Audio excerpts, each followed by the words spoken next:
Petit exercice de manipulation du ballon. Donc on va faire des échanges entre le pied droit et le pied gauche. Tout d'abord avec l'intérieur du pied. Voilà. Donc ensuite, on peut également faire le même type d'échange entre pied droit et pied gauche avec la semelle. Voilà. L'objectif étant de faire le maximum d'échanges entre le pied droit et le pied gauche. Exercice de jongle.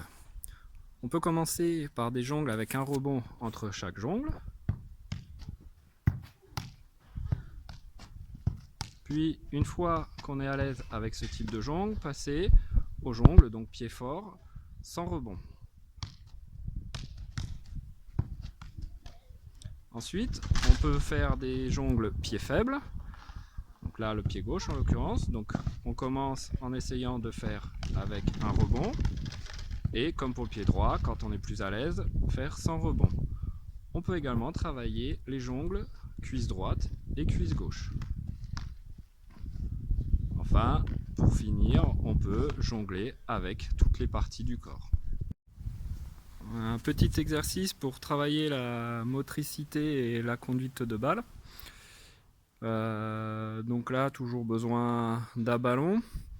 Ensuite, on délimite une petite zone de départ, donc ici avec des boules en plastique.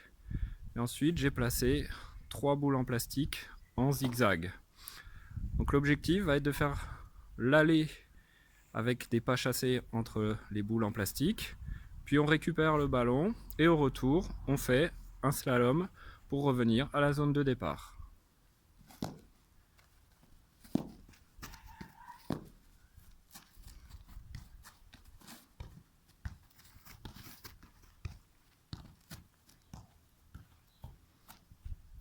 Donc là aussi, on peut se mettre des contraintes en faisant un parcours plus ou moins serré et en éventuellement imposant pied droit ou pied gauche.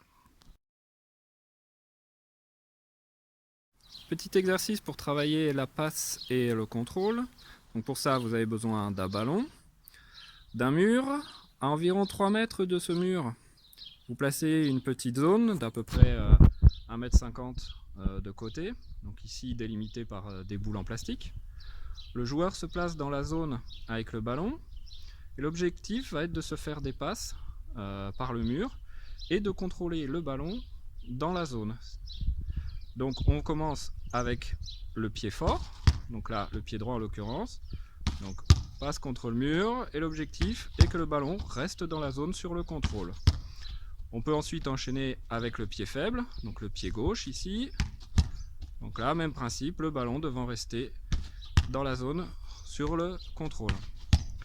Donc pour les joueurs qui sont plus à l'aise, on peut ensuite réduire la zone de contrôle et également agrandir la distance de passe en reculant éventuellement la zone.